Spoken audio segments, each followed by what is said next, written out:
નમસ્કાર દર્શક મિત્રો, મિરર ઓફ ધી વર્લ્ડ ન્યૂઝમાં આપ સૌનું હાર્દિક સ્વાગત છે। વાઘોડિયામાં યોજાયેલ સમૂહલગ્ન કાર્યક્રમમાં આકાશ ગોયલ નામના દુષ્કર્મ કેસના આરોપીનું સન્માન કરવામાં આવ્યું હોય તેવો વિડીયો વાયરલ થતા ચારે તરફ ભાજપના વાઘોડિયાના ધારાસભ્ય અને આયોજકોની ટીકા।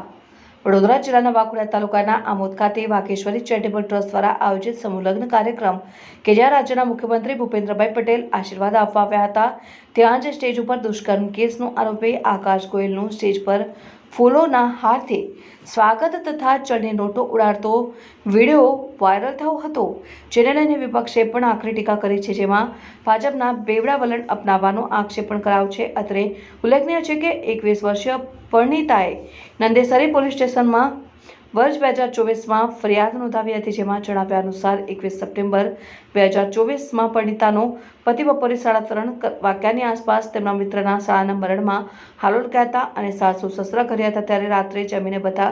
સૂઈ ગયા હતા। તે બાદ દરમિયાન આકાશ ગોયલે બળજબરીથી ઘરમાં ઘૂસી જઈ પરણિતા સાથે બળજબરીપૂર્વક શારીરિક સંબંધ બાંધ્યો હતો અને આ કેસમાં આરોપી જામીન પર મુક્ત થયો હતો અને સ્ટેજ પર ચડી પોતાના જ કેટલાક પીઠો વડે હાર પહેરાવીને સંગીતના તાલે ચણની નોટો ઉડાડતો વિડીયો વાયરલ થયો હતો, જેને